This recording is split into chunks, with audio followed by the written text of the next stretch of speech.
Hello, good morning. कैसे हैं आप सब? अच्छी चल रही है तैयारी?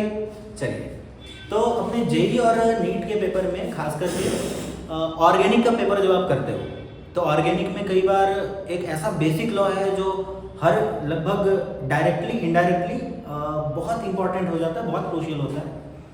उस लॉ के बारे में आज हम बात कर लेते हैं। मैं बात करने वाला हूँ मार्कोनिकॉफ्स लॉ के बारे में। इसी में हम पढ़ेंगे एंटी मार्कोनिकॉफ्स लॉ भी, फिर कुछ एप्लीकेशन भी देखेंगे इनका। तो अपना जो मार्कोनिकॉफ्स लॉ है साहब, इसे हम बेसिकली दो पार्ट में डिवाइड करके पढ़ते हैं। कौन कौन सा समझते हैं? सबसे पहले पढ़ने वाले अपन मार्कोनिकॉफ्स का फर्स्ट लॉ। अब आपको जनरली ये पूरा का पूरा लॉ जो फर्स्ट लॉ या सेकंड लॉ करके लिखा हुआ नहीं मिलेगा। मैं जस्ट सिंपली समझाने के लिए आपको इसे दो पार्ट में डिवाइड करके बता रहा हूँ। तो मार्कोनिकॉफ्स का पहला लॉ क्या है? इसमें हम इसके सारे टर्म्स, कंडीशंस और रिक्वायरमेंट्स को समझते हैं एक एक करके। तो सबसे पहले अगर मान लो अपने पास आप कोई अल्कीन है, अगर कोई अल्कीन है, ये एक बिल्कुल नन्हा सा बच्चा जैसा अल्कीन है ना। अब ये डिपेंड करेगा ये कितना छोटा है या कितना बड़ा है, ये इस आर की लंबाई पे डिपेंड करेगा, अल्काइल ग्रुप पे। अब जितना बड़ा अपना अल्काइल ग्रुप, अल्कीन अपना उतना शानदार है। चलिए सर, इसमें अगर हम ऐड करते हैं क्या, HX, कोई सा भी halogen acid means HCl, HBr, HI, HF, कुछ भी अगर हम ऐड करने के लिए जाते हैं तो ये रिएक्शन किस तरीके से प्रोसीड होगा। और हाँ, जब मैं यहाँ एसिड की बात कर रहा हूँ सर, मैं मीडियम एक्वस मान के चल रहा हूँ, क्योंकि तब ये अपना जो एसिड है वो आयोनाइज हो चुका होगा। आयोनाइजेशन मींस H+ X- में स्प्लिट हो चुका होगा। तो इस लॉ के अकॉर्डिंग हम डायरेक्ट जो प्रोडक्ट बनाते हैं वो कैसे है, वो कुछ ऐसे कि ये जो अपना HX टूटा, ये जो ब्रेक हुआ साहब, ये दो पार्ट में ब्रेक हुआ। एक आया अपने पास क्या, H+ और दूसरा इसका सगा भाई X-। अब मकसद क्या है? मकसद ये है सर कि इस पूरे रिएक्शन में ये एडिशन रिएक्शन शो करेगा। और एडिशन कैसा? तो ये जो डबल बॉन्ड है, यहाँ पे डबल बॉन्ड के कारण एक पाई इलेक्ट्रॉन क्लाउड आपको दिखेगा। ये डबल बॉन्ड का मतलब क्या होगा, इन दोनों कार्बन के बीच में यहाँ पे एक पाई इलेक्ट्रॉन जैसा कुछ एग्जिस्ट करेगा सर। तो क्योंकि पाई इलेक्ट्रॉन मींस यहाँ पे नेगेटिव चार्ज है, तो इस पे कौन जाएगा पहले दौड़ता हुआ, वही अपना H+। ये भागता हुआ पहुंच गया कहाँ, इस पाई इलेक्ट्रॉन के पास। और जैसे ही इस पाई बॉन्ड पे अटैक करेगा, कार्बोकैटायन जैसा कुछ बनना चाहिए, बनना तो चाहिए सर। तो ये अब ऐसा कुछ दिखने लगेगा, कैसा, CH और CH2। अभी अभी जो भागता हुआ H+ आया वो कहाँ जुड़ा साहब, एक तो यहां जाके अटैच हो सकता है, ऑप्शन ए, यहां क्या बना लेगा, कार्बोकैटायन। और दूसरा सर, अच्छा यहां H दिया क्या, H। और दूसरा जो सर अपने पास RCH CH2 था, हाइड्रोजन यहां जाकर के चिपक गया, यहां क्या बन गया साहब, प्लस चार्ज। अब दोनों को देखे अगर ध्यान से तो एक चीज तो फाइनल है, ये वाला कार्बोकैटायन जो अपना पहले जो बना है सर, इस कार्बोकैटायन की डिग्री 1 है क्योंकि एक कार्बन से अटैच है। अब 1 डिग्री है और इस कार्बन की डिग्री 2 है एटलीस्ट। तो इन दोनों को अगर हम ध्यान से कंपेयर करें साहब, एक चीज तो क्लियर है, ये वाला क्या है, स्टेबल है, और ये वाला क्या है, लेस स्टेबल है। अब जब मैं स्टेबल लिख रहा हूं तो मैं रिस्पेक्टिव स्टेबिलिटी की बात कर रहा हूं। अब आप इसके स्टेबिलिटी को इस अल्कीन की स्टेबिलिटी से कंपेयर नहीं कर सकते, मैं कार्बोकैटायन की स्टेबिलिटी की बात कर रहा हूं। तो ये वाला कार्बोकैटायन साहब स्टेबल, ये वाला अपना थोड़ा कम स्टेबल। अब H तो ठिकाने लग गया, बचा कौन अपने पास सर, बचा अपने पास ये X-। अच्छा, दौड़ते हुए कहां जाएगा ये X-, कार्बोकैटायन के पास। अटैक किया साहब X- कहां, ये X-, जैसे यहां लिख लेता हूं, ये X-, ये अटैक करेगा इस कार्बन पे। और इस ग्रुप में भी सिमिलर कुछ ऐसा ही होगा, ये जो अपना X- से ये अटैक करेगा, ये इस कार्बन पे अटैक करेगा, बीच वाले। ओके, तो 1 डिग्री कार्बन पे जो अटैक किया, तो अब इसका शक्ल कुछ ऐसा दिख रहा है साहब। हाँ सर, यहां क्या चिपक गया, X। ओके, और इधर देखते हैं सर, RCH, यहां पे X और यहां पे CH। ये दो प्रोडक्ट अपने बने। अब इन दोनों प्रोडक्ट को अगर आप ध्यान से कंपेयर करो तो एक चीज देखोगे आप, क्योंकि ये कम स्टेबल था इसलिए पहले कन्वर्जन में इसका रिस्पेक्टिव अमाउंट कम है। यहां अगर अमाउंट कम है तो ऑब्वियस बात है जो नीचे अपना प्रोडक्ट बना है वहां भी अमाउंट कम होगा।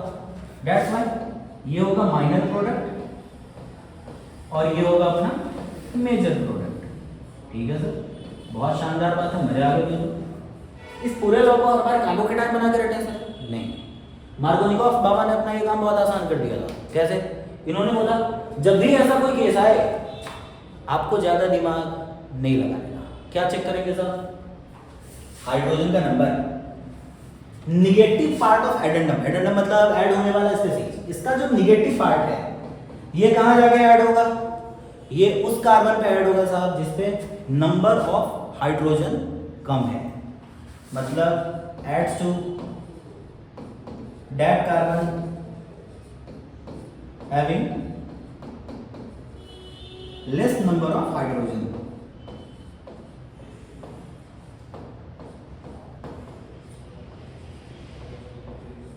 मतलब ये उसी कार्बन पे जाकर के अटैच होगा जिस पे हाइड्रोजन का नंबर कम होता है। ठीक है सर, ये समझ में आ गया। एक और बात सर, यहाँ कार्बोकेटाइन बन रहा है, मतलब अगर पॉसिबल हुआ क्या यहाँ रीअरेंजमेंट हो सकता है? हो सकता है सर। कैसे?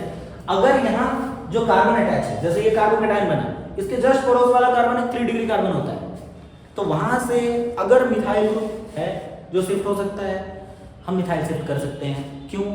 क्योंकि तब जो कार्बोकेटाइन बनेगा वो कैसा होगा? 3 डिग्री का। एक केस करके देखते हैं, इसमें मजा आएगा। जैसे मान लो सर तुम्हारे पास एक क्वेश्चन है जहां CH3 CH3 CH3 और इससे अटैच है कौन? CH double bond CH2। अगर इस पे एडिशन करवाते हैं अपन इसका HX का, तो ये कैसे टूटेगा sir? H plus X minus X plus attack किया कहां? पाई बॉन्ड पे। मेजर प्रोडक्ट की अगर बात की जाए तो सर एक कार्बोकेटाइन कुछ ऐसा बनेगा CH3 CH3 CH3 और इससे अटैच है कार्बन, इस पे आ गया प्लस और इसके पड़ोस में कौन? CH2, इस पे हाइड्रोजन। अगर यहां भी एक हाइड्रोजन वाला प्रोडक्ट बनेगा तो कम स्टेबल होगा, इसकी बात करते हैं। यहां देखें अभी इस कार्बन की डिग्री 2 है, लेकिन कुछ भी करके अगर यहां से इस CH3 को अगर हम यहां तक खिसकाते हैं सर, तब तो जो कार्बोकेटाइन बनेगा उसकी डिग्री 3 हो जाएगी। बिल्कुल सर। इसी कारण क्या होगा? अब ये कुछ ऐसा दिखेगा CH3 CH3, यहां पे आ गया प्लस, और अब जो कार्बोकेटाइन है सर अपने पास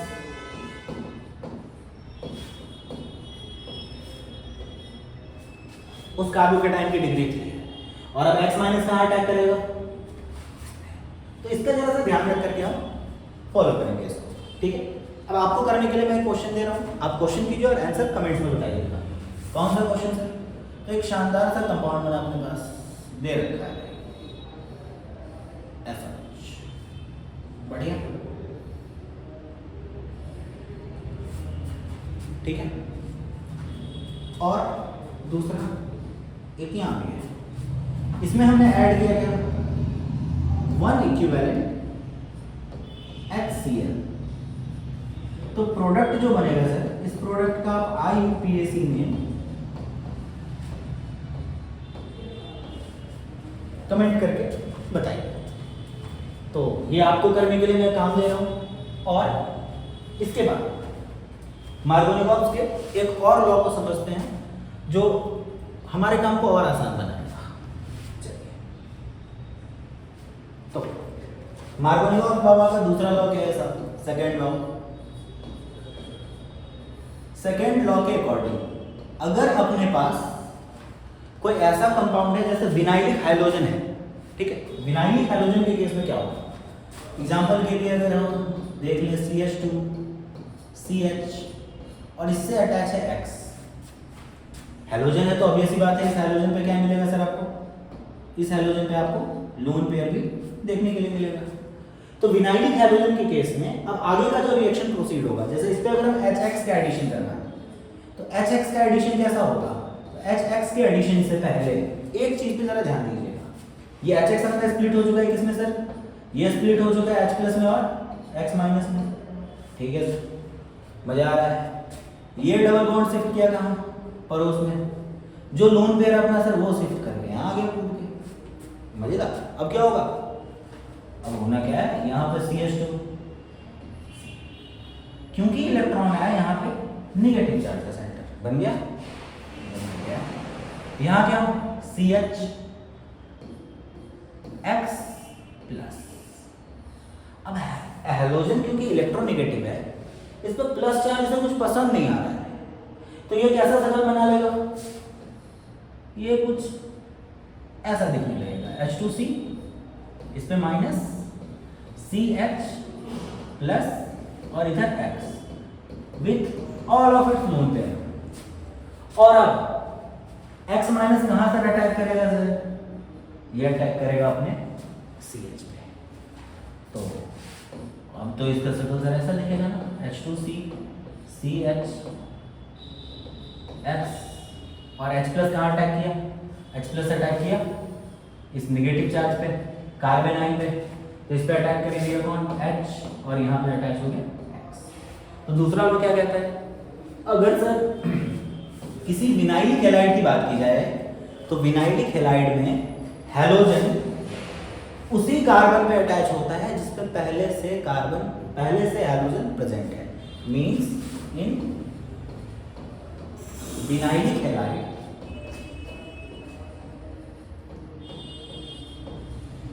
the halogen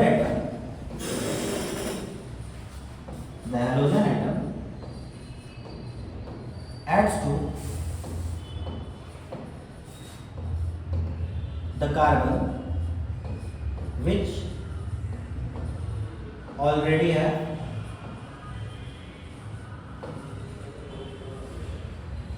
an halogen। ये halogen, ये है सर मार्कोनिकॉफ लॉ का दूसरा है।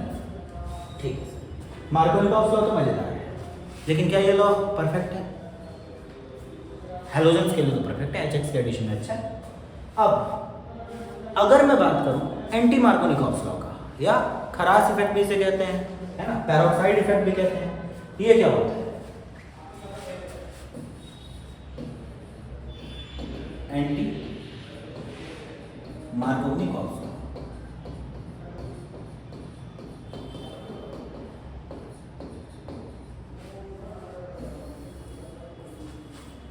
चलिए साहब, एंटी मार्कोनिकॉफ लॉ या दूसरा नाम है इसका पेरोक्साइड इफेक्ट या खरास इफेक्ट, ये क्या होता है, तो अगर अपने पास कोई अल्कीन हो, एग्जांपल के लिए एक अल्कीन मान लेते हैं फिर से CH डबल बॉन्ड CH, इसमें हमें ऐड करना हो क्या, HBr,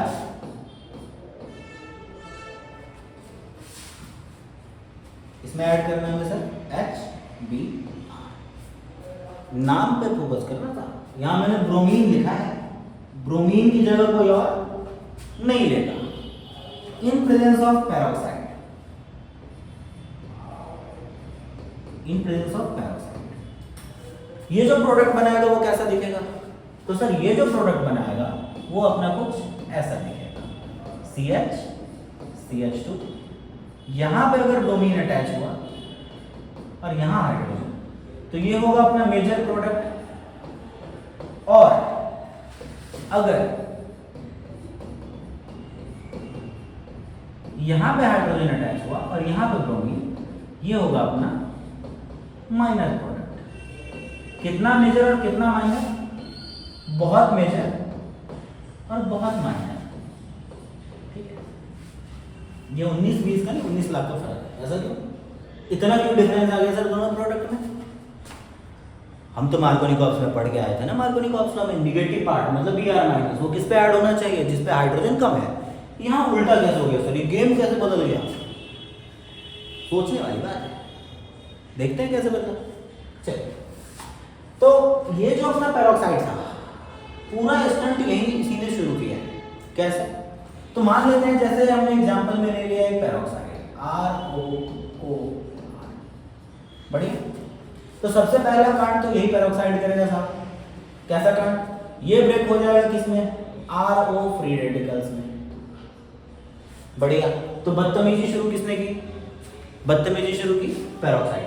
अब क्या होगा, अब जो अपना पेरोक्साइड है RO फ्री रेडिकल, इसके आसपास पहुंचेगा सर HBr। अब भाई साहब तुम ऐड कियो गायब थोड़ी हो जाएगा, कौन किडनैप करके ले जाएगा यहाँ से HBr पहुंच। अब ये क्या बन गया, ये बन गया सर ROH और ब्रोमीन की आत्मा बाहर, बिंदी लगा फ्री रेडिकल मतलब बिंदी। अब क्या होगा इसके बाद, अब सर कुछ खतरनाक सा होने वाला है। क्या, अपने पास Br फ्री रेडिकल है, बिल्कुल है। इस पे कौन ऐड, ये वाला पकड़ के ले आओ, RCH। जैसे ही ब्रोमीन पाई इलेक्ट्रॉन को देखेगा, ये दौड़ता हुआ अटैक करेगा किस पे, और अब ये दो फ्री रेडिकल बनाएगा। देखते हैं कौन कौन सा, एक RCH CH2, रिकॉर्ड लिख लेते हैं RCH CH2। एक बार ब्रोमीन यहां अटैच होगा, फ्री रेडिकल यहां बनेगा, एक बार ब्रोमीन यहां अटैच होगा, फ्री रेडिकल यहां बनेगा। होमोलिसिस हो गया इस डबल बॉन्ड का। अब जो सर दो फ्री रेडिकल बना है, ये वाला सर अपना प्राइमरी फ्री रेडिकल 1 डिग्री का, और ये वाला सेकेंडरी फ्री रेडिकल। दोनों में ज्यादा स्टेबल कौन, ये मजबूत है सर 2 डिग्री का फ्री रेडिकल, ठीक है। अब इस पे अटैक करेगा कौन, इस पे अटैक किया साहब HBr, और इस पे भी अटैक किया कौन, HBr। बढ़िया, चलिए ये क्या बनाएगा, RCH, इस पे अटैच है H, और इधर H, इस पे अटैच है Br, और यहां क्या बनेगा RCH, इस पे पहले से Br अटैच था, और यहां CH2 इस पे अटैच हो गया। अब अगर दोनों को देखें तो H तो जाके चिपक गया, बच कौन गया सर, ब्रोमीन फ्री रेडिकल बच गया। ओके, तो जो अपना ब्रोमीन फ्री रेडिकल है वो अपने एक और भाई ब्रोमीन फ्री रेडिकल के साथ मिलके सर Br2 बना के मौज करेगा जीवन में। ओके, तो इस तरीके से ये एंटी मार्कोनिकॉफ लॉ फॉलो हुआ, जहां नेगेटिव पार्ट जिसे हम एज्यूम करते हैं, जैसे Br, ये किस पे अटैच हुआ, ये जाकर के उस कार्बन पे अटैच हुआ जिस पे हाइड्रोजन का नंबर कम नहीं ज्यादा हो। अब मेरा एक छोटा सा सवाल है, आप HBr को रिजर्वेशन क्यों दे रहे हो सर? ऐसा क्या है कि HBr ये कौन सा ऐसा पुण्य का काम कर दिया कि हम सिर्फ HBr को यहाँ कंसिडर कर रहे हैं? HCl का क्या, HI का क्या, और HF का क्या, इन सबको कहाँ भूल गए? चलो देखते हैं। अगर मैं बात करूं साहब इसी ग्रुप का RCH CH2, इसमें अगर हम HCl ऐड कर दें या फिर HI ऐड कर दें पेरोक्साइड के प्रेजेंस में, तो क्या होगा, तो होगा धोखा। कैसा धोखा, धोखा ऐसा कि ये फॉलो करेगा साहब किसको, मार्कोनिकॉफ लॉ को। ऐसा क्यों हुआ, मार्कोनिकॉफ लॉ को ही फॉलो क्यों किया, तो सर कुछ ना कुछ तो गड़बड़ होगा ना। क्या गड़बड़ है साहब, देखते हैं। जैसे अगर मैं बात करूं HCl की, HCl के एडिशन में जो अपना ये कुछ बना हुआ था RCH CH2, यहां था Cl, यहां था फ्री रेडिकल, याद आया Cl, ये स्टेप कहां से आया, यहां देखते हैं। तो ये वाला स्टेप, इस जगह पे हमने ब्रोमीन की जगह बस क्लोरीन को चिपका दिया। तो इसमें अगर हम HCl ऐड करते हैं, और जिससे क्या हो जाए, जिससे सर ये कुछ ऐसा दिखने लगे, RCH CH2, इस पे चिपक गया कौन, Cl पहले से, यहाँ पे हाइड्रोजन आ जाए, यहाँ Cl फ्री रेडिकल लिख दे और हमें जीवन में मजा आ जाए। लेकिन ये मजा आता नहीं है, क्यों, ये पूरा का पूरा जो स्टेप है सर, ये स्टेप सर अफसोस के साथ कहना पड़ रहा है,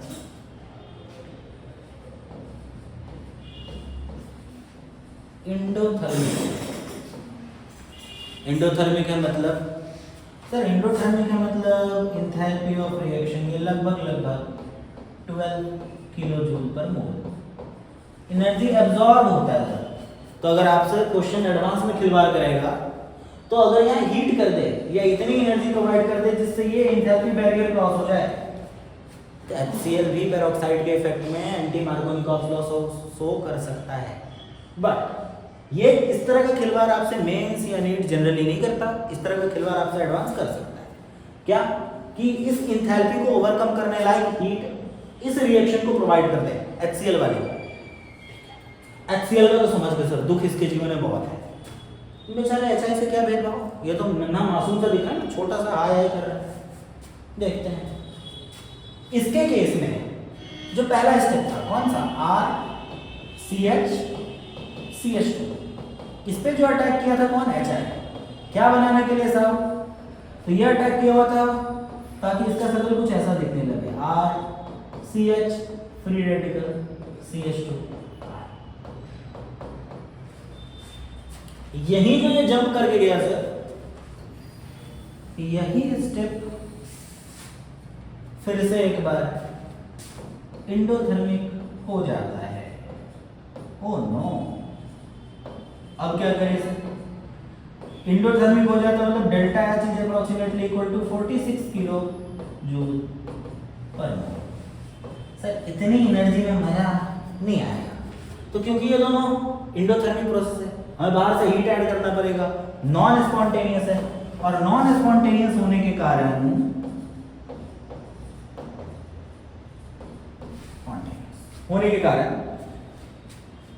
HCl या HI एंटी मार्कोनिकॉफ शो नहीं करता है। अब इस पे आपको बहुत सारे क्वेश्चंस मिलेंगे, आप अब कॉन्सेप्ट के साथ, क्योंकि कॉन्सेप्ट आपका क्लियर है, जो भी क्वेश्चंस आपको मिले जेई के, नीट के या किसी और भी अलग एग्जाम के, आप उसे अटेम्प्ट कर सकते हैं। All the best.